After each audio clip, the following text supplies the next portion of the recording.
यस्य प्रसादात्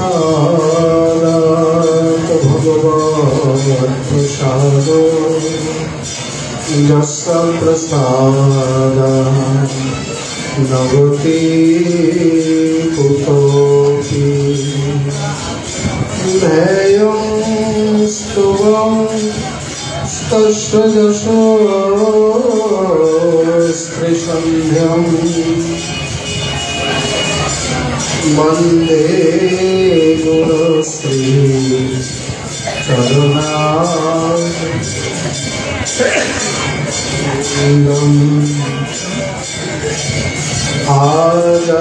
आजानुलम्बितभुजो कनकावदातो संकीर्तनैकपितरो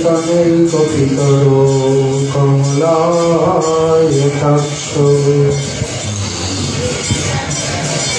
विश्वम्भरो निजवरो शिवधर्मपालो वन्दे जगत्प्रियकरो करुणावतारो वृन्दावने विहरतो विविधैर्विनोदैः श्रीदासमित्रगुरुवृन्दमुदं विधत्तो वृन्दाश्रमं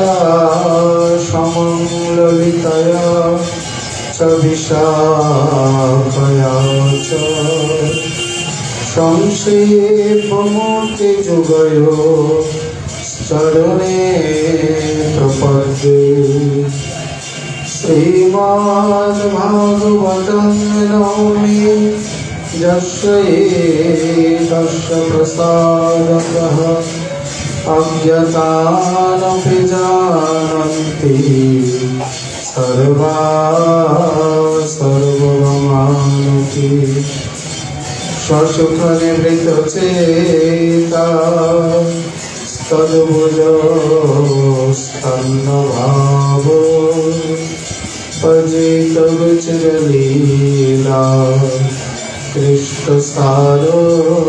कृष्णसारोस्तदीयम् गतनुतकृपया यस्तत्तदीपं पुराणम् तमखिलविजिनाभिनं वैश्वस्तूनं नतोऽस्मि नमो धर्माय महते नमः कृष्णाय वेधसे ब्रह्मणेभ्यो नमस्कृत्य धर्मान् वक्ष्य सनातनं नारायणं नमस्कृत्य नरं चैव नरोत्तमं देवीं सरस्वतीं व्यासं ततो जयमुदीरये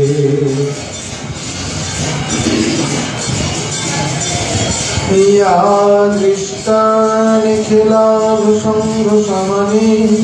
स्पृष्टा वपुपावनी रोगानामभिवन्दिता निरसनी सिक्तान्तपत्राशिनी प्रत्याशक्तिविदायिनी भगवत कृष्ण संरोपिता नस्ता तच्चरण विमुक्तिफलदा तस्यै तुलस्यै नमः।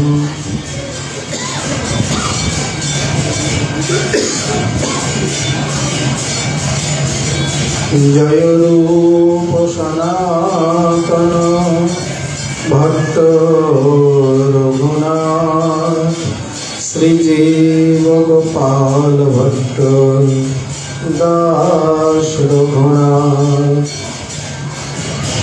এই ছয় গোসাইয়ের করি চরণ বন্দন যাহা হইতে বিঘ্ননাশ ভীষ্টপুরাণ বাঞ্ছা কল্পতরুভ্যশ্চ কৃপা সিন্ধুভ্যৈঃ पतितानां पावनेभ्यो वैष्णवेभ्यो नमो नमः। सर्वश्रोता वैष्णवे चरणे नमस्कार।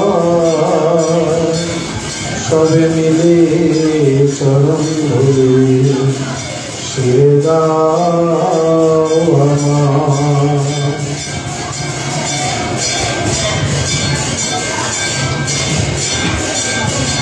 जय जय श्री चैतन्य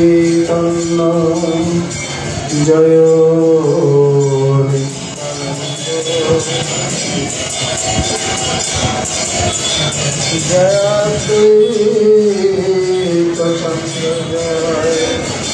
गौर भक्तवृंद भक्तवस्तु सहित गौरांग जय जय श्री चैतन्य कथा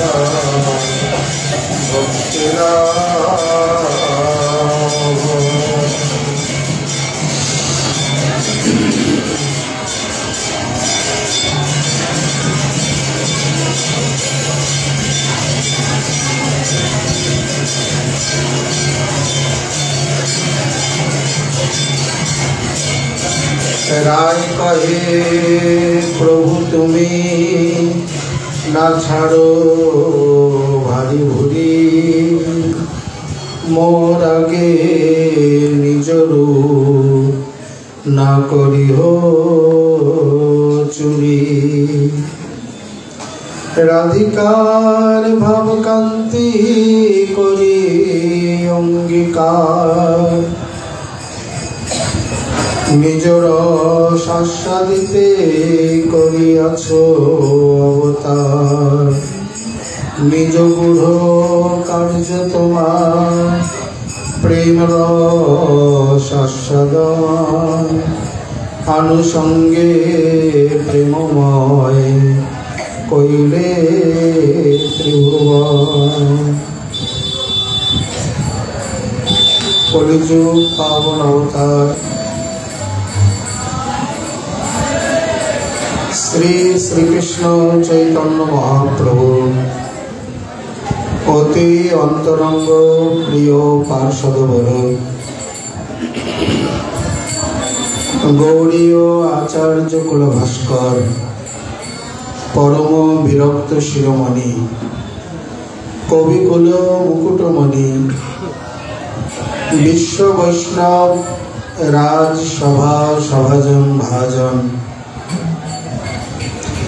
श्री श्री राधा कुंडाश्रयी श्री श्रील कृष्णदास कविराज गोस्वामी चरण तदीय अमर महाग्रंथ श्री श्री चैतन्य चरितामृते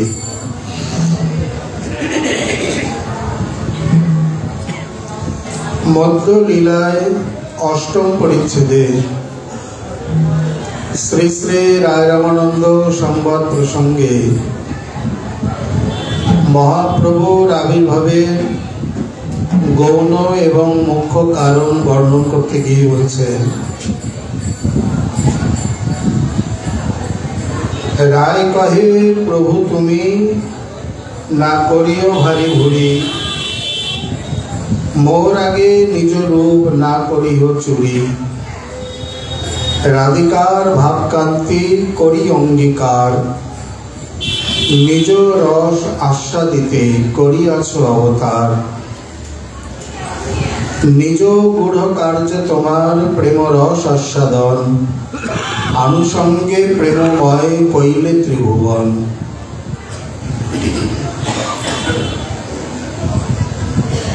राय रामानंद एके एके श्रीमन महाप्रभुर जे रूप बा स्वरूप ताके वर्णन करते शुरू करलेन। पहिले देखिनु तोमा सन्यासी स्वरूप और एबे केन देखी মই श्याम गोपुर। अंतर्यामीर स्वभाव तिनि मुखे बोलेन ना, तिनि हृदये प्रकाश करें।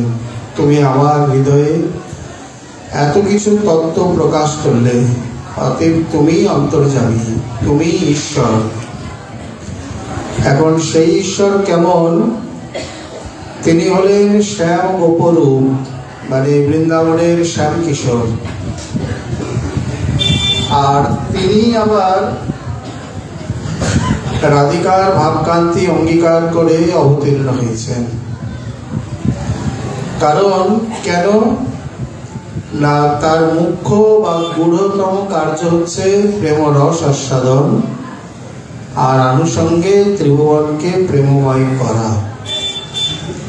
বলতে বলতে আর বাকি কি থাকলো, সবই তো বলা হয়ে গেল। এইভাবেই তত্ত্ব নিরূপণ করা হয়, একবারে ছলাম মেরে বা লম্ফ দিয়ে সরাসরি বলা হয় না, ধীরে ধীরে ধাপে ধাপে, যাতে সকলের বুঝতে সুবিধা হয়। বা সেই তত্ত্বই যে ইনি বা ইনি যে সেই তত্ত্ব, তাতে একেবারে সুপরিষ্কার হয়ে যায়। মহাপ্রভু তার কথাকে খণ্ডন করলেন, বললেন তুমি পরম ভাগবত, এই জন্যে আমার মতো সন্ন্যাসীকেও তুমি তোমার নিজ ইষ্টদেব রূপে দেখছো। বলছেন না প্রভু, মোর আগে না করতুম রায় কহে নিজ প্রভু তুমি ছাড়ো ভুরি ভারী। তার মানে কি? মানে কপটতা, এক কথায় বলতে গেলে। অর্থাৎ উদ্দেশ্য এক, কার্য এক, বা মনে এক বাইরে এক, তাকে সাধারণত কপটতা বলা হয়। তাহলে আমার আগে ভারী ভুরি ছাড়ো, মানে চলতি ভাষায় বলছেন এই কপটতা ছাড়ো। তোমার উদ্দেশ্য এক আর তোমার কার্য এক, মুখে এক বাইরে এক, ভিতরে আর এক। কি আমার উদ্দেশ্য? কি তোমার উদ্দেশ্য? হচ্ছে রাধারানীর প্রেম রস নির্যাস আস্বাদন আর আনুষঙ্গে ত্রিভুবনকে ব্রহ্মাণ্ডকে প্রেমময় করা, এটাই তোমার উদ্দেশ্য। প্রভু দেখলেন বলতে বলতে সবই বলে দিল, ধরা পড়ে গেলাম। এখানে যে কথা বলছেন যে মোর আগে নিজ রূপ না করিও চুরি, এখানে চুরি মানে গোপন করা।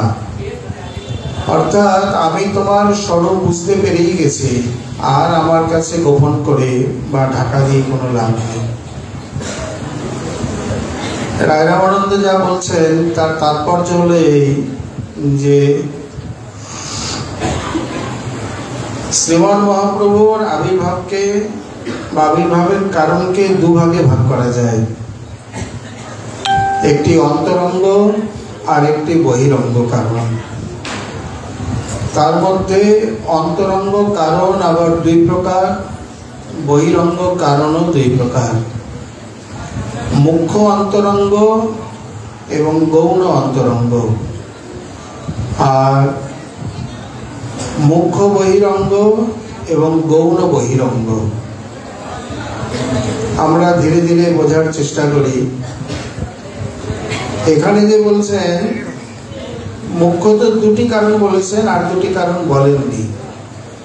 তাহলে মুখ্য অন্তরঙ্গ কি? মুখ্য অন্তরঙ্গই এখানে বলেছেন, নিজ গূঢ় কার্য তোমার প্রেম রস আস্বাদন। কার? আগে বললেন রাধিকার ভাবকান্তি করি অঙ্গীকার, এই রস আস্বাদিতেই প্রভু করিয়াছ অবতার। শ্রীকৃষ্ণের যে প্রেম বা তাকে বলা হয় বিষয় আলম্বন, মানে তিনি প্রেমের মুখ্য বিষয়। আর রাধারানী হলেন সেই প্রেমের মুখ্য আশ্রয় আলম্বন, অর্থাৎ যাকে অবলম্বন করে বা যে আধারে এই প্রেমটি বর্তমান। এখানে শান্ত, দাস্য, সখ্য, বাৎসল্য, মধুর সকল রস, এই পাঁচটি মুখ্য রস, আর হাস্য, অদ্ভুত, বীর, করুণ, রৌদ্র, বিভৎস, ভয়, এই সাতটি গৌণ রস। রস মোট 12 প্রকারের, 5টি মুখ্য, 7টি গৌণ। দ্বাদশ রসের মুখ্য সমাশ্রয় বা দ্বাদশ রসের বিষয় আলম্বন শ্রীকৃষ্ণচন্দ্র সকলেরই। বীর রসেরও তিনি, রৌদ্র রসেরও তিনি, ভয়েরও তিনি, শান্তেরও তিনি, মধুরেরও তিনি, বাৎসল্যেরও তিনি। আর বিষয় আলম্বন এখানে একজনই। আশ্রয় আলম্বন এখানে বলতে গেলে মুখ্য 12 জন, মানে পঞ্চ মুখ্য রসের পঞ্চ মহাজন আর সপ্ত গৌণ রসের সপ্ত মহাজন, বা যাদের যাদের মধ্যে আরো আছে। তার মধ্যে 12টির মধ্যে আমরা 11টিকে বাদ দিই, কারণ তাদের আলোচনা এখানে নেই বা বলছেন না। এখানে মুখ্যত শ্রীমতী ভানুনন্দিনী যে মদনাক্ষ মহাভাবে ভাবিতা, সেই মহাভাবাঢ্য স্বরূপ যে, এই ভাব তো তার মধ্যে নেই। এখানে যদি আমরা বিচার করি, আদৌ শ্রদ্ধা, তত সাধুসঙ্গ, ভজন ক্রিয়া, অনর্থ নিবৃত্তি, নিষ্ঠা, রুচি, আসক্তি, ভাব এবং প্রেম, এই জগতে আবির্ভাবের ক্রম। ওখানে তো প্রেম রয়েছে, আর আবির্ভাব কি হবে? এরপরে স্তর হল স্নেহ, মান, প্রণয়, রাগ, অনুরাগ, ভাব, মহাভাব। মহাভাব আবার দ্বিবিধ, রূঢ়, অধিরূঢ়। রূঢ় দ্বারকা মহিষী নিচয়ে, অধিরূঢ় ব্রজ গোপিনী করে। তার মধ্যে আবার মোহনাক্ষ এবং মাদনাক্ষ আরো দুটি ভাব অধিরূঢ়েরই। মোহনাক্ষ ভাব শ্রী গোবিন্দে, আর মাদনাক্ষ মহাভাব একমাত্র শ্রীমতী রাধারানীতে। রাধায়াম এব য বিরাজতে সদা, সর্বভাব গমল্লাসী লাদিনী সার এবং পরাৎপর। সর্বভাবে উদ্গম বা উল্লাসী যে লাদিনীর সার একমাত্র শ্রীমতী রাধারানীতে সদা সর্বদা বিরাজমান, এমনকি শ্রীকৃষ্ণও নয়। তাহলে এই ভাব তো তার মধ্যে নেই। যদ্যপি একে সহজ করে দিয়েছেন পদাবলিকার, কৈছন রাধা প্রেমা, কৈছন মধুরিমা, কৈছন ভাবেতি হবর, এতিন বাঞ্ছিত ধন ব্রজে নহিল পূরণ, কি করিব না পাইয়া ওর মানে উপায়। ভাবিয়া দেখিনু মনে রাধিকার ভাব কান্তি বিনে, এ রসের নহে আস্বাদন। অতএব তুয়া ভাব কান্তি ধরি, তুয়া প্রেম গুরু করি, আমি নদীয়াতে করব উদয়। এইখানে কবিরাজ গোস্বামীর ব্যাখ্যাটা একটু কঠিন, কারণ শাস্ত্রীয় পরিভাষা না জানলে সেটা আবার ঠিক বোঝা যাবে না। উনি বলছেন, আশ্রয় জাতীয় প্রেম পাইতে মন ধায়। এবার বোঝো আশ্রয় কাকে বলে, আশ্রয় কার মধ্যে আছে। রাধারানীকে সরাসরি বলেননি। এই মধুর ভাব বা মাদনাক্ষ মহাভাব বা অধিরূঢ় মহাভাব যাদের যাদের মধ্যে আছে,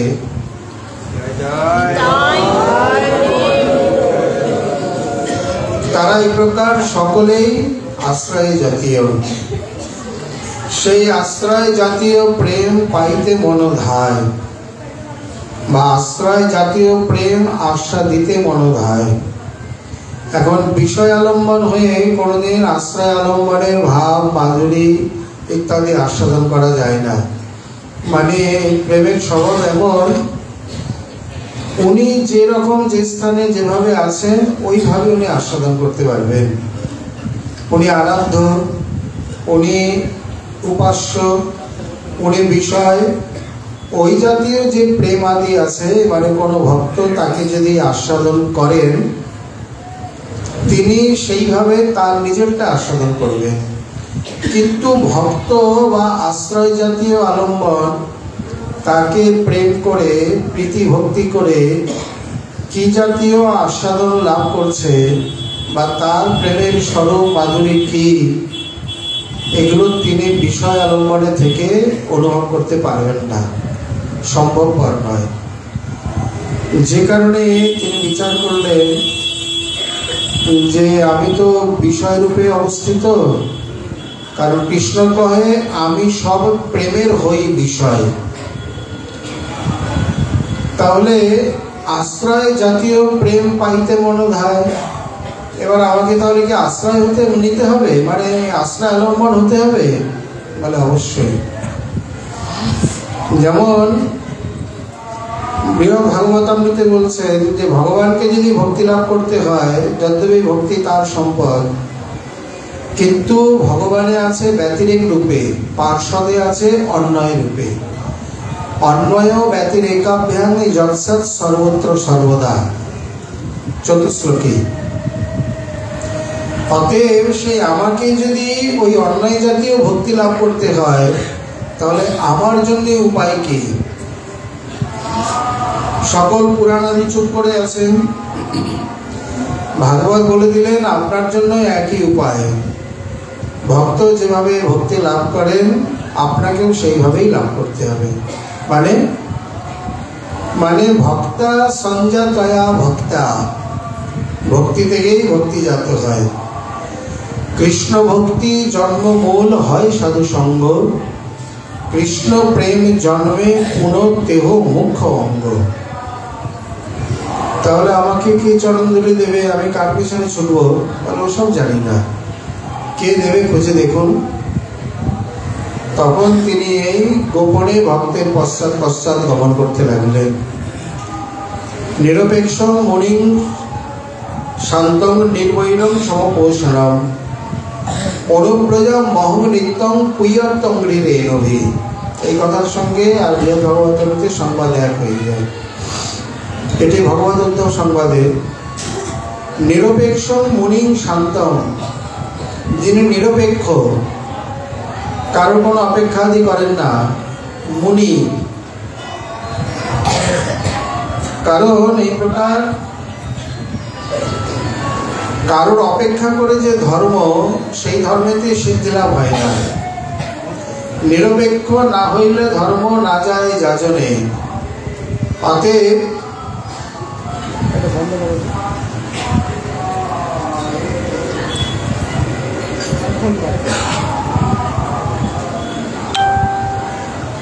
নিরপেক্ষ না হইলে ধর্ম না যায় যাজনে।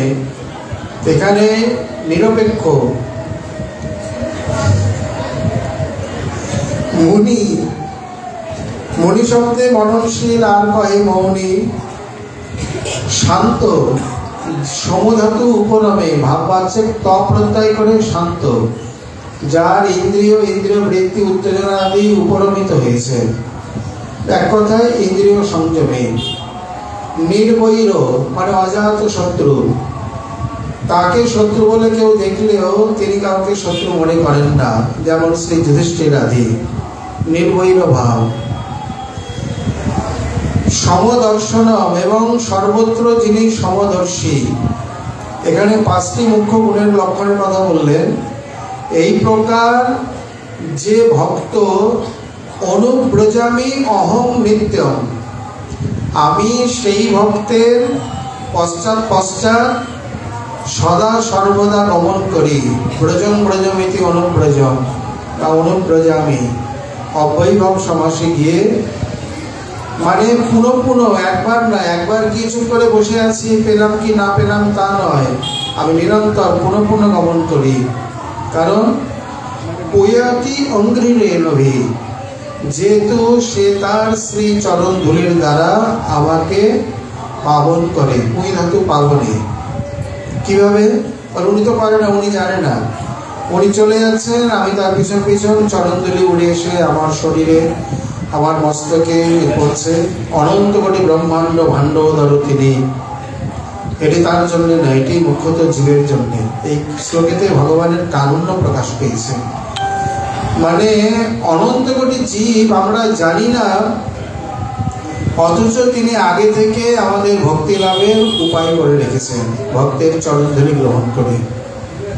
এই শ্লোকে এটাও প্রমাণিত হলো, এই প্রকার পঞ্চ লক্ষণে লক্ষণান্বিত যে ভক্ত, তার শ্রী চরণধুলি, চরণামৃত, অধরামৃত, গায়ের বাতাস সঙ্গ, সান্নিধ্য, বচন, কৃপা, কটাক্ষ, বৈভব যে কোনো প্রকারে একটু লাভ হলেই তিনি অবশ্যই ভক্তি লাভ করবেন।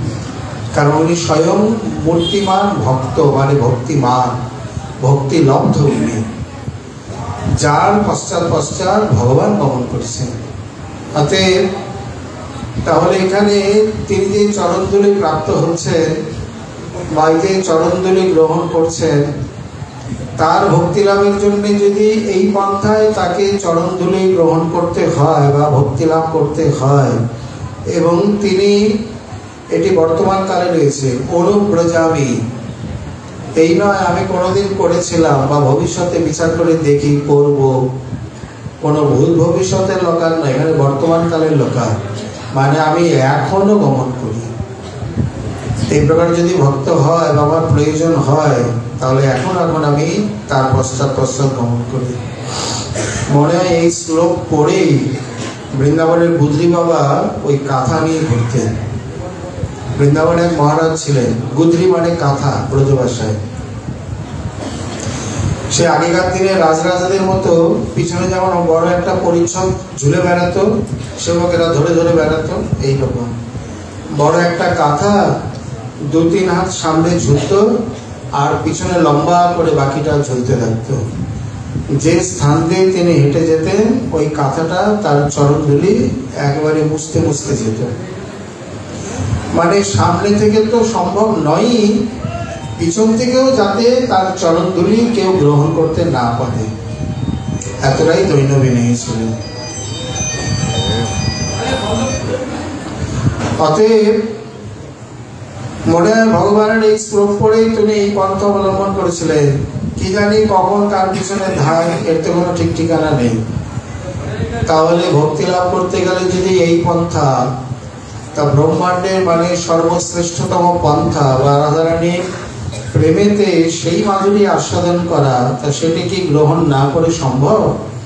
নিজের স্বরূপে নিজের বিষয় আলম্বনে বসে বসে সেই ভাবকে আস্বাদন করা সম্ভব নয়। যদ্যপি তিনি করতুম, অকর্তুম, অন্যথা করতুম সমর্থ, তথাপি এখানে অসমর্থতা প্রকাশ পেল। সবই করতে পারেন, কিন্তু করলেন না, দেখালেন না। এখন এখানে অনেক অনেক বিচার, অনেক অনেক পূর্বপক্ষ আছে। রাধারানীর ভাবকান্তি বা কেন অঙ্গীকার করলেন? ওই কথায় বলে লুটি তো ভান্ডার লুটি, ওই ছিচকে চোরের মতো 200-400 টাকা নিয়ে হাত বন্ধ করে কি লাভ? চলো লুটে তো রিজার্ভ ব্যাংকই লোটো, যাতে আর কোনো ব্যাংক লুটতেই না হয়। সব থেকে বড় ভান্ডার বা ভান্ডারিনী যে শ্রী ভানুনন্দিনী, তা তার ভান্ডারটাই লোটো। আরো কারণ রয়েছে, তার ভাবকান্তি নেওয়ার বা তার স্বরূপে মিলিত হওয়ার অন্যতম উদ্দেশ্য বা কারণ হলো অল্প সময়ের মধ্যে ব্রহ্মাণ্ড ভরে সকলকে প্রেমদান করতে হবে। এটি তার বদান্য অবতার। এর পিছনেও কারণ কবিরাজ গোস্বামী নিজেই বলছেন, রসিক শেখর কৃষ্ণ পরম করুণ, এই দুই হেতু হইতে ইচ্ছার উদ্গম। কেন গৌর হতে গেলেন? গৌর হওয়ার ইচ্ছা কেন হলো? প্রথম কারণ হলো রসিক শেখর। এগুলো একটু দার্শনিক আলোচনা, কিন্তু এর মধ্যে পরিষ্করণ হয়ে যাবে। তিনি রসবৈষ রসিকেন্দ্র মৌলী, সকল প্রকারের রসের সমাশ্রয়, সম্যক প্রকারের তিনি আশ্রয় বিষয় হয়েও, কারণ তাকে বাদ দিয়ে তো নয়। তো তিনি যদি হন, তাহলে আলাদা করে নিতে গেলেন কেন? যেহেতু আলাদা করে ভানুনন্দিনী রয়েছে।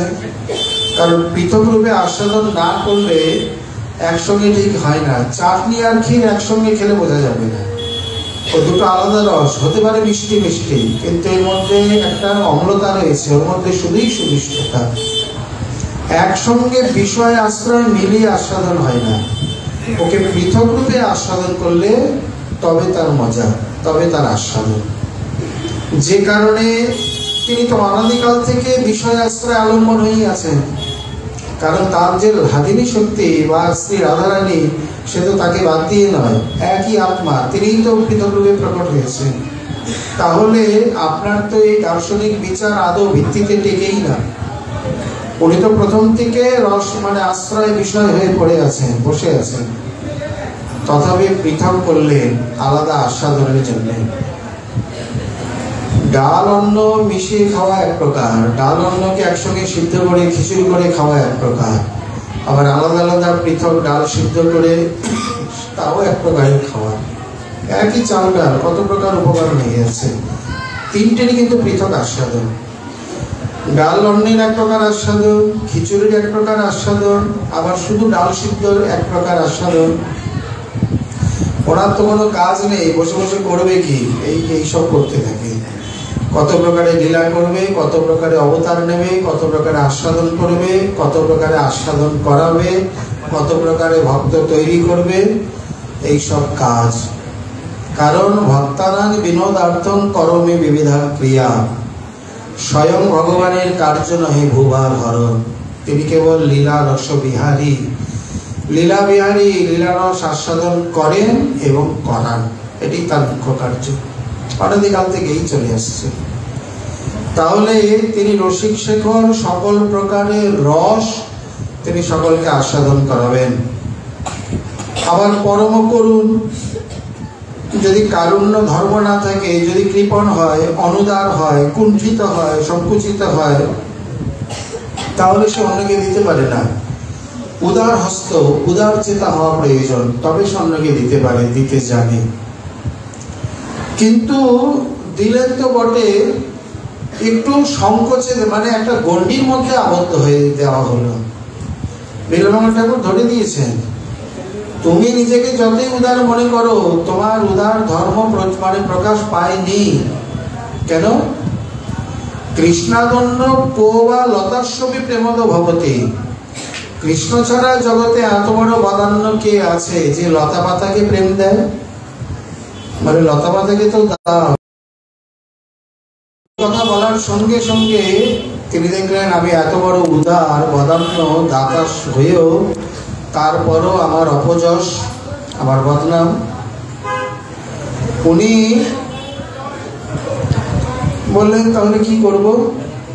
ওই জন্য বলছেন পরম করুণ, সেই কারণে বলছেন আর একবার আমি দান করব, এবার আর কাউকে বাদ রাখবো না, ব্রহ্মাণ্ডের যে যেখানে আছে প্রত্যেককে দেব। মানে ব্যাপারটা কিরকম, জমিদার কোনো কিছু দান করবে বা দুর্ভিক্ষের দিনে বা কোনো বিশেষ দিনে হয়তো তিনি ঘোষণা করে দিলেন কোতোয়াল দিয়ে যে আমি দান করব, গ্রামবাসীকে বলো তারা এসে দান নিয়ে যাবে জমিদার বাড়ি থেকে। এখন কি করবেন সেটা বলেননি, দান করবেন এতটুকু ঘোষণা হয়েছে। অনেকে এসছেন, কেউ পাত্র নিয়ে এসছেন, কেউ বিনা পাত্রে এসছেন, জানে না। জমিদার বাবু বেশি করে পাত্র করে দিতে পারতে, তুমি দাওনি, বলে না, তারা খালি হাতে ফিরে গেছে। কোতালকে বললেন আর একবার ঘোষণা দাও, আর একবার ঢোল পিটাও, এরপর আমি আবার দান করব। যার পাত্র আছে সেও পাবে, যার পাত্র নেই সেও পাবে, আমি নিজে পাত্র দেব। কোতোয়াল আবার গিয়ে ঢোল পিটিয়ে দিলেন, এরপরে আবার এসছেন, যারা মোটামুটি পেয়েছেন তারাও এসছেন, যারা পায়নি তারা আবার পাত্রাদি নিয়ে এসছেন। একবার খালি হাতে এসছি, আর খালি হাতে ফিরবো না। বললেন কি, এইবার যার পাত্র আছে তাকেও তিনি দিয়েছেন, যার পাত্র নেই নিজের থেকে পাত্র দিয়ে থলি বা ব্যাগটা দিয়ে ভরে ভরে দিচ্ছেন, যাও নিয়ে যাও। জমিদার বাবু নিজে দাঁড়িয়ে থেকে তত্ত্বাবধান করছেন। কেউ বাকি নেই তো? কোতোয়াল আবার গ্রামে ঘুরে আসো, দেখো কেউ বাকি নেই তো? বলছেন না, এবারে আর কেউ বাকি নেই। আবাল বৃদ্ধ বনিতা গরিব দুঃখী কাঙালি ধনী নর কিন্নর যে যেখানে আছে সবাই। বলছেন তখন জমিদার বাবুর মনে খুব শান্তি, তৃপ্তি, সন্তুষ্টি হলো। ওহো, এইবার তাহলে তার যে অপযশ হয়েছিল, তার যে বদনাম হয়েছিল, বা কেউ পেয়েছে কেউ পায়নি এমন তার নয় তো? বলছেন না, এবার আর কেউ বাকি নেই।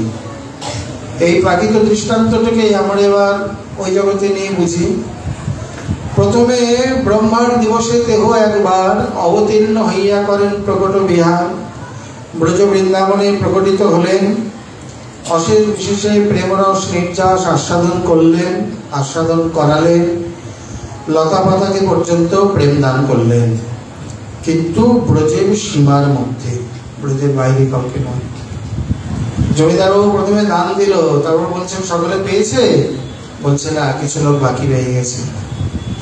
ব্রজের বাইরে দেননি কেন? বা যারা অপাত্র তারা পায়নি, যারা অপাত্র তারা দর্শনও পায়নি, প্রেম পাওয়া তো দূরে থাক।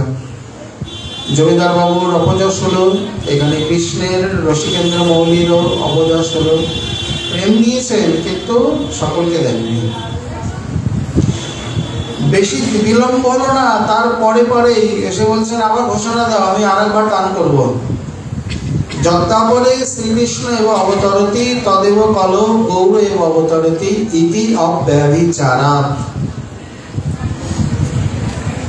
যে দাপরে স্বয়ং ভগবান অবতীর্ণ হন, সেই দাপরে তার পরে পরে কলিতে স্বয়ং মহাপ্রভু অবতীর্ণ হন। এই নিয়মের কোনো ব্যত্যয় প্রত্যয় হয় না, অব্যভিচারী নিয়ম।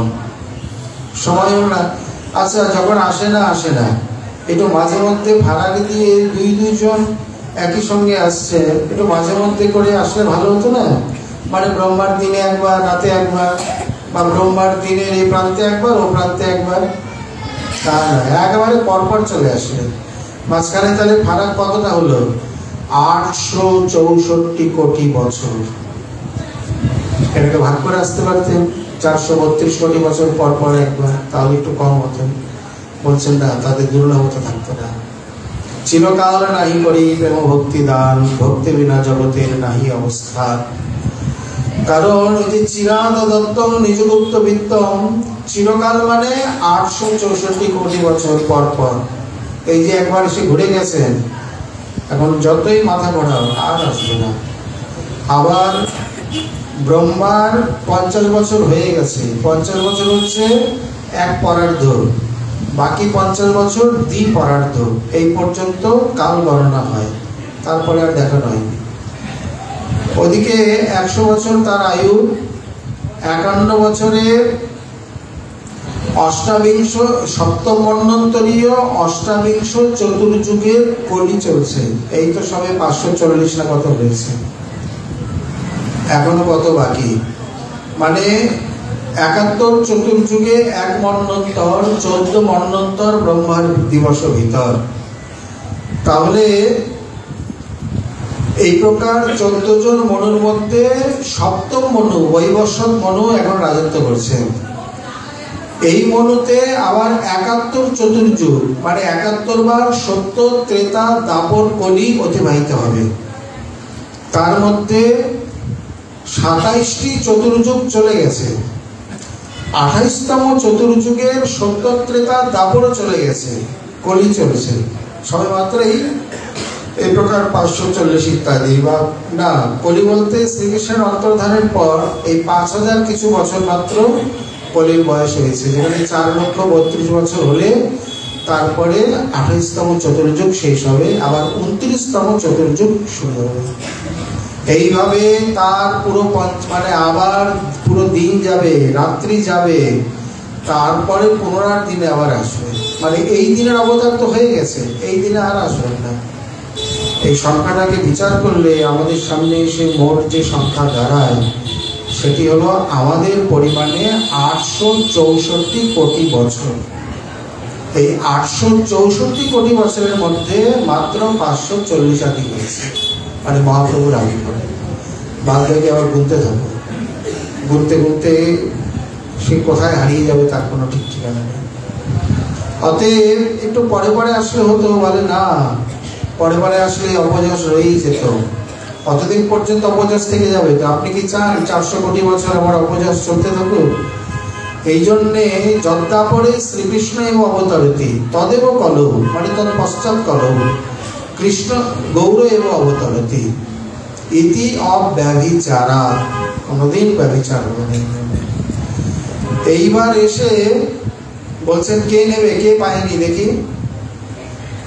একলা মানে আমি কাহা কত বিলাবো, যে যাহা পারো তাহাই বিলাবো, একেবারে ছাড় দিয়ে দিলেন।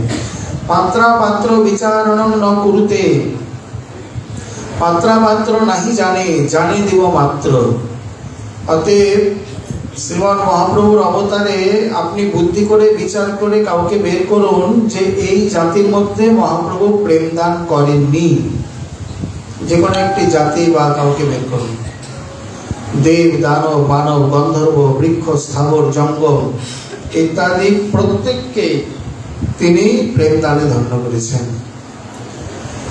কৃষ্ণ প্রেমা হয় যার দূরদর্শনে, হেন কবু নাহি শুনি না পুরাণে বাখানে। মহাপ্রভুর দর্শনে তাকে যে দর্শন করেছেন সে প্রেম পেয়েছে, তাকে যে দেখেছে সে পেয়েছে, তাকে যে দেখেছে সে পেয়েছে।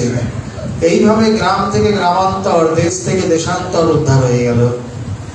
মোর আজ্ঞায় গুরু হইয়া তার সর্বদেশ, যারে দেখো তারে করো কৃষ্ণ নাম উপদেশ। মহাপ্রভুকে দর্শন করে কেউ যদি একবার আসে বা আসতে পারে, তাকে যে দেখতে থাকবে দেশ থেকে দেশান্তরে, তিনি আবার যত দূরে যাবেন তাকে যে দেখবে, একলা কত দূর যাবে, সময় কোথায়? এইভাবে তো ব্রহ্মাণ্ড উদ্ধার করেছে। অতএব এই যে রসিক শেখর কৃষ্ণ পরম করুণ, এখন জমিদারের গলায় ধান আছে, দুর্ভিক্ষের দিনে প্রজারা যদি না পায়, তাহলে কিসের দাতা, কিসের করুণা?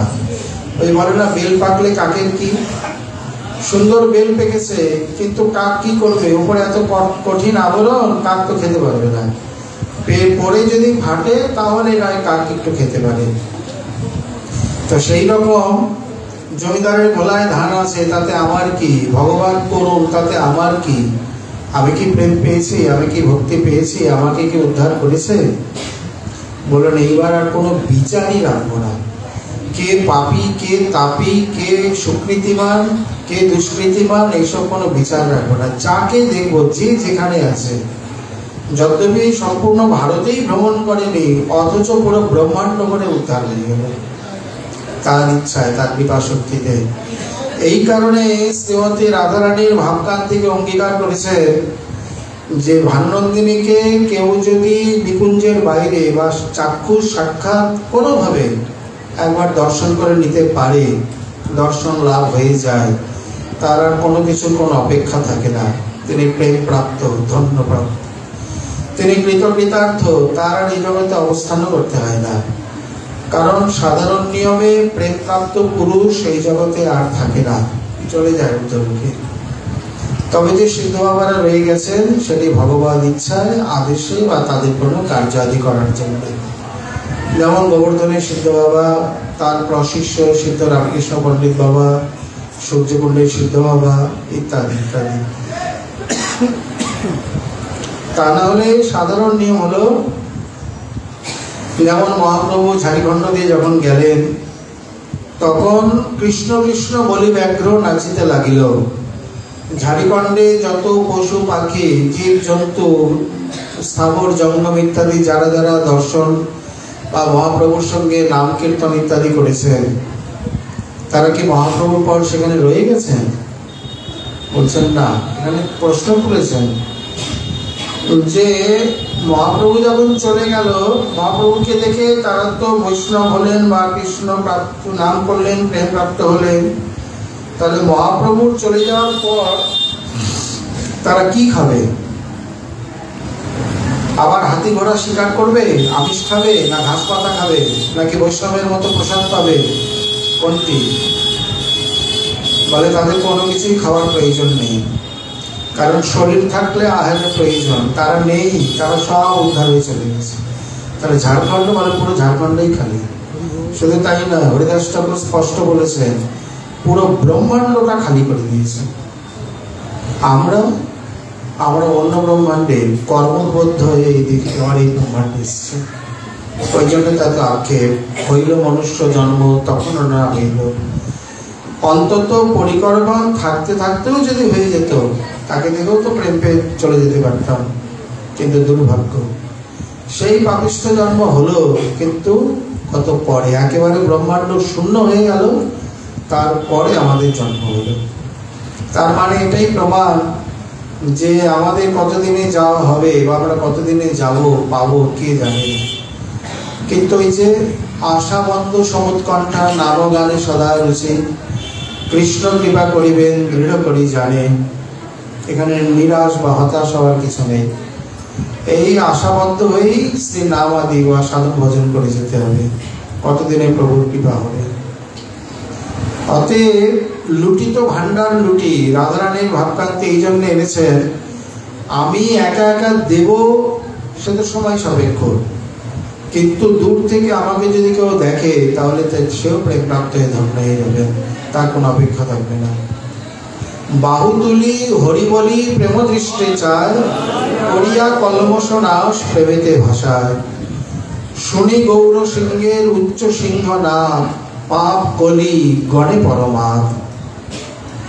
যেখান দিয়ে গেছেন এমন একটি স্বরূপ প্রকট করেছেন, লক্ষ জনের মাঝে থাকলেও বলে দেব ওই যে গৌর সুন্দর। যেমন তার ন্যাগ্রত পরিমণ্ডল স্বরূপ, নিজের হাতে 4 হাত, তেমনি উজ্জ্বল দেদীপ্যমান কান্তি, তেমনি আজানো লম্বিত ভুজ, রূপের হাট নিয়ে অবতীর্ণ হয়েছে। অতএব যে দেখেছে সেই মজেছে। সন্ন্যাসী, কাশীর সন্ন্যাসীগণ ততদিন খুব নিন্দাবন্দা করেছে, সমালোচনা করেছে, যতদিন দেখেনি। মারাঠি বিপ্র এই জন্য তো বুদ্ধি করে একটা সেবার আয়োজন করলেন, প্রভুকেও নিমন্ত্রণ দিলেন, সরস্বতীর গোষ্ঠীকেও নিমন্ত্রণ দিলেন। কারণ তিনি ভাবছে এরা এখনো মহাপ্রভুকে দেখেনি, একবার যদি দেখে নেয় তাহলে মনে হয় তাদের মনে বিতর্ক বা নিন্দা সমালোচনা ভাবটি থাকবে না। একেবারে যথাযথ। প্রভু অন্তর্যামী বুঝেই তার নিমন্ত্রণ স্বীকার করলেন এবং সকলের পরে এসে উপস্থিত, সন্ন্যাসী গোষ্ঠী সভাতে বিদ্যমান। আর উনি এসে পাদধৌত করে, যেখানে পাদধৌত করে তার পাশেই বসেই তোমরা খালি ব্রহ্ম ব্রহ্ম করো, দেখো ব্রহ্ম কাকে বলে। এইভাবে নিজের তেজ প্রকাশ বিস্তার করতে লাগলে। তারা দেখেই অবাক, এমন নবীন সন্ন্যাসীদের কোথাও দেখিনি। ইহা আইসো শোনহ শ্রীপাদ, অপবিত্র স্থানে বৈশ কিবা অবসাদ। না, আমি তো হিন সম্প্রদায় সন্ন্যাস নিয়েছি, এই জন্য আপনাদের থেকে দূরে। কে বলেছে? তুমি কেশব ভারতীর শিষ্য, ভারতী হিন সম্প্রদায় কে বলেছে? আসো আমাদের গোষ্ঠীতে আসো। মানে সুচ হয়ে প্রবেশ করছে, একবারে ফাল হয়ে বেরোবে, এটাই হচ্ছে তার কৌশল। এইভাবে এমন রূপ প্রকট করলেন যে রূপেতেই সকলে মুগ্ধ মোহিত। তর্ক করবে কি আর বলবে কি? সাক্ষাৎ সরস্বতীপতি, তার সঙ্গে আমার তর্ক করে কেউ পারে? ভক্ত বললেন না, আমি তোমার বরপুত্র, তুমি আজকে এই সন্ন্যাসীর কাছে আমাকে পরাস্ত করাবে? বলে আমি কি আমার পতির কাছেও তোমাকে বিজয়ী করবো, তাকে পরাস্ত করবো? যাও তার চরণে শরণাগত হও। অতএব তুমি অন্যত্র বিজয়ী হবে, কিন্তু এখানে বিজয়ী হতে পারবে না। এইভাবে তিনি শ্রীমতীর যে কথা তিনি বলছেন, রাধিকার ভাবকান্তি করি অঙ্গীকার, নিজ রস আস্বাদিতে করিয়াছ অবতার। তাহলে আমরা যে মুখ্য 4টি কারণ বললাম, তার মধ্যে এখানে প্রথমে মুখ্য কারণ বলে দিয়েছেন। মুখ্য অন্তরঙ্গ মুখ্য কারণ হলো যে রাধিকা মানে রাধারানীর প্রেম রস নির্যাস আস্বাদন। নিজ গূঢ় কার্য তোমার প্রেম রস আস্বাদন, এটি মুখ্য অন্তরঙ্গ। আর গৌণ অন্তরঙ্গ কি? তাহার ওঙ্কারে আইলা সুরধ্বনি তীরে আইলা না দর রাজ, তাহার পীড়িতে আইলা তুরিতে উদয় নদিয়া মাছ। অদ্বৈত ওঙ্কারী। এই যে অদ্বৈত প্রভুর সপ্রেম আহ্বান বা এই জল তুলসী দিয়ে তার যে পূজা, বিশেষ করে গঙ্গা জলে চোখের জলে মিশিয়ে, নিজেই পরিষ্কার বলে দিয়েছেন, সুতিয়া আছেন মই ক্ষীরদ সাগরে, নিদ্রা ভঙ্গ হইল মোর নাড়ার হুঙ্কারে। অদ্বৈত প্রভুর লাউড়ে বা প্রচলিত নাম হচ্ছে নাড়া, সেই কথা ধরেই বলছেন। তাহলে মুখ্য অন্তরঙ্গ কারণ হলো রাধিকার প্রেমরস নির্যাস আস্বাদন, আর মুখ্য গৌণ অন্তরঙ্গ কারণ হলো শ্রী অদ্বৈত প্রভুর সপ্রেম আহ্বান। আর বহিরঙ্গ মুখ্য কারণ হলো আনুষঙ্গে প্রেমময় কইলে ত্রিভুবন, জীব জগৎকে তার ফেরালভ দান করা। আর গৌণ বহিরঙ্গ কারণ হলো যুগাবতার বা নাম প্রচার ইত্যাদি। যদ্যপি এটি তার কার্য নয়, তিনি নিজেই বলছেন যুগধর্ম প্রবর্তন হয় অংশ হইতে, কিন্তু আমা বিনা অন্যে নারে ব্রজ প্রেম দিতে।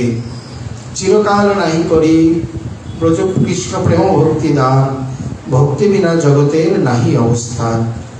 এবার স্বয়ং এসছেন, তার কারণ হলো এই যুগাবতারের দ্বারা যুগধর্ম স্থাপিত হয়, কিন্তু যুগাবতারের দ্বারা এই প্রকার ব্রজজাতীয় প্রেম এটি সম্ভবপর নয়। এই দান আমি ছাড়া, একমাত্র আমার বস্তু আমি ছাড়া বা আমি এবং রাধারানী ছাড়া, এটি বললে যেন আরো সুন্দর হয়। কারণ কৃষ্ণ রূপে দিয়েছেন কিন্তু বাদ পড়ে গেছে, সম্পূর্ণ হয়নি। যখন গৌর রূপে এলেন, মানে রাধাকৃষ্ণ মিলিত তনু রূপে, তখনই সেই উদ্দেশ্য, সেই দান কার্য, সেই বদান্যতা, সেই দাতৃত্ব সম্পূর্ণতা প্রাপ্ত হল। এই জন্য বলছেন আমা বিনা অন্যের নামে ব্রজ প্রেম দিতে। যেমন জীব নিত্য কৃষ্ণ দাস এই কথা বলেও জীব নিত্য রাধা দাসী এই ভাবটিকে যেন তিনি স্থাপন করে গেলেন, তেমনি যতই বলুক আমা বিনা অন্য নারে ব্রজ প্রেম দিতে, এর সঙ্গে আরেকটু যোগ করলে মনে হয় ভালো হয়, যে রাধাকৃষ্ণ বিনা নারে অন্য ব্রজ প্রেম দিতে। বিশেষ করে তার সঙ্গে যদি রাজধানী না থাকে, প্রমাণ কি? প্রমাণ কৃষ্ণ আর গৌর স্বরূপে। কৃষ্ণ স্বরূপে যখন এককভাবে দিয়েছেন, সম্পূর্ণতাকে প্রাপ্ত হয়নি, পূর্ণতা হয়নি। মহাবদান্য তাকে কৃষ্ণ অবতারকে বলা হয় না। মহাবদান্য অবতার মহানব চৈতন্য মহাবদান্যায় শ্রী গৌরকেই বলা হয়।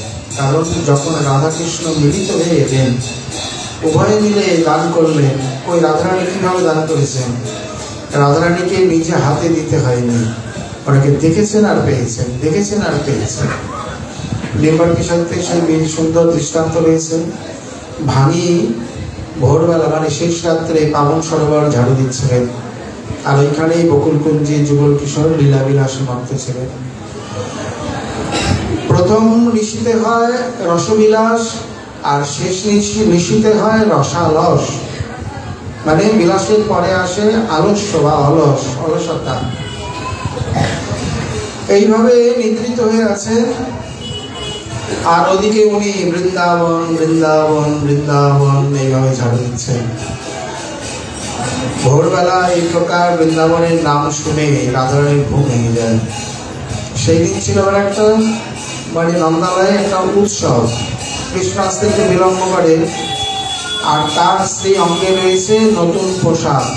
নন্দ বাবা সেদিনই মাত্র তাকে দিয়েছেন, আর ওই দিকে প্রথম তিনি ব্যবহার করেছেন, এর আগে গায়ে চলেন। রাধারানী কৃষ্ণকে বলছে, এই যাও না, দেখো না, এত ভোরবেলা বৃন্দাবন নাম শুনে আমাদের ঘুম ভাঙালো, কি দেখো না, তাকে কিছু দাও।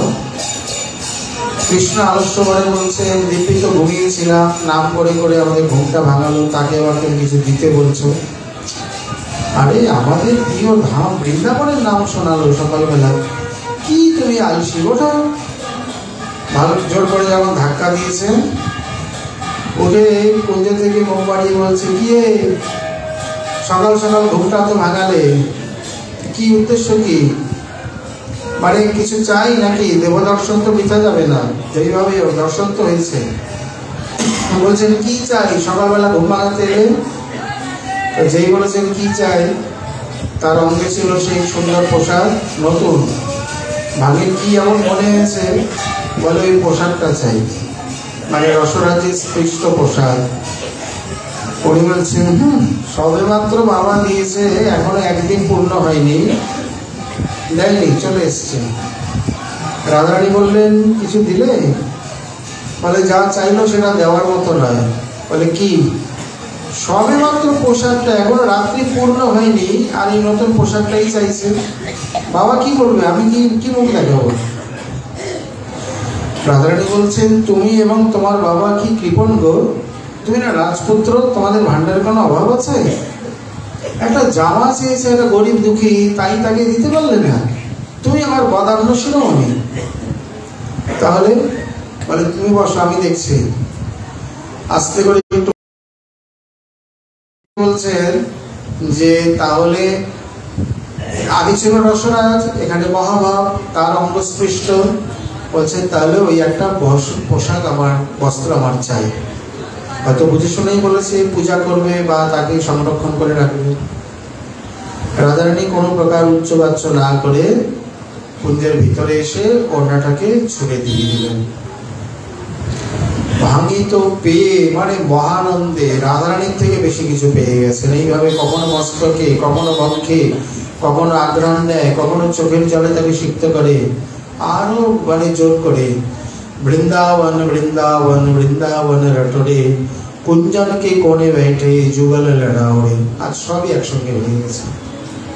শ্যাম বলছে বড় তো তুমি দাত্রী, দাম তো করে দিলে, মহিলা মানুষ, ওড়না দিয়ে দিলে, এবার যাবে কি করে?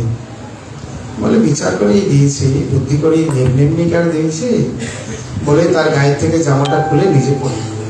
বলে এইভাবে যাবো? আর আমি, তুমি গোয়ারিয়া, তোমার আমার জামা কাপড় কিসের দরকার? তুমি এমনি যাবে। আর বাবাকে কি বলবো? বলবে চুরি হয়ে গেছে।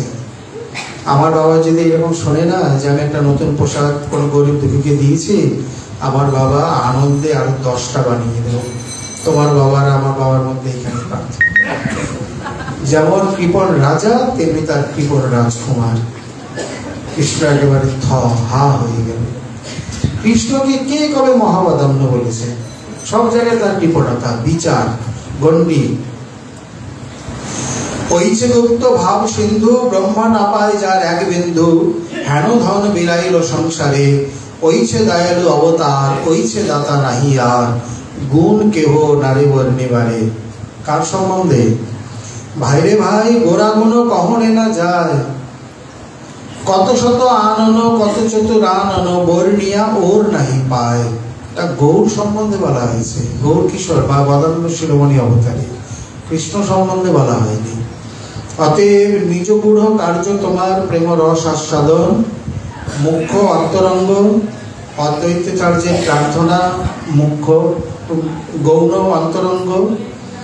আর আনুষঙ্গে ত্রিভুবনকে, ব্রহ্মাণ্ডকে পুরো প্রেমময় করে উদ্ধার করে দিয়ে গেছেন।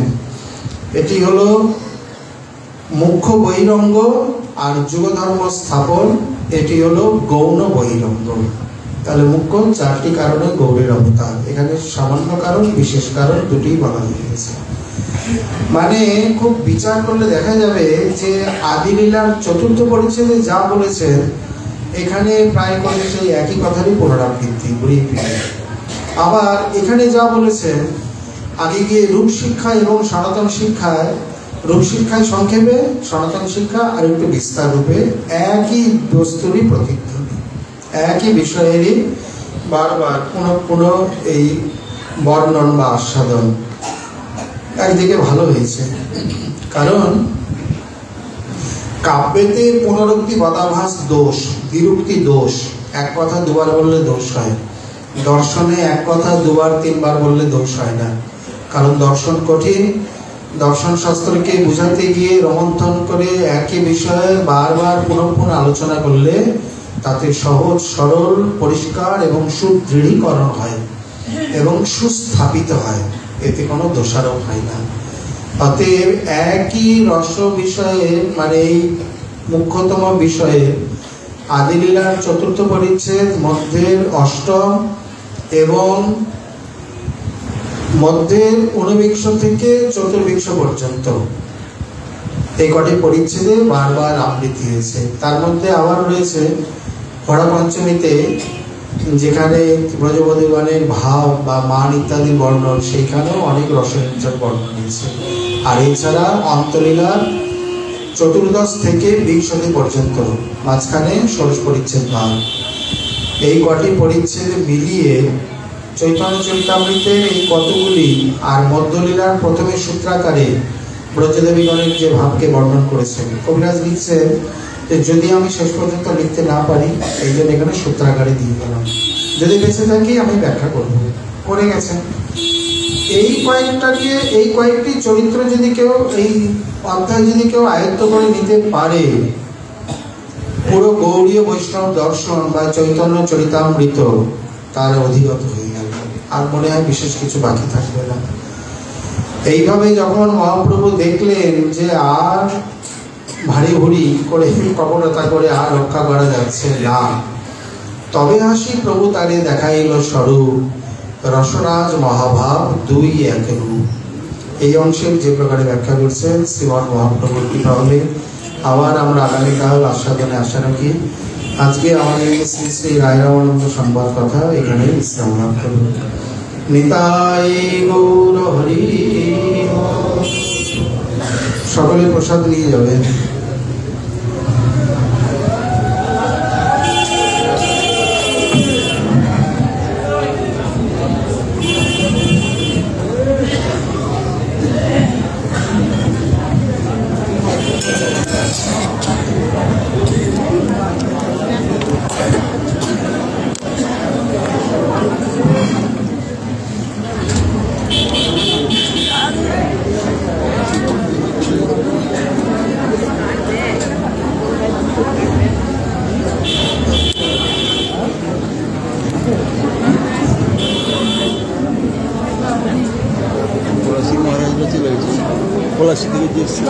চলে গেছে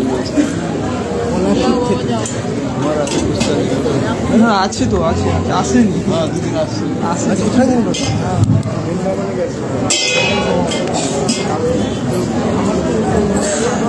জয় জয়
বিদায় গো হরি বল।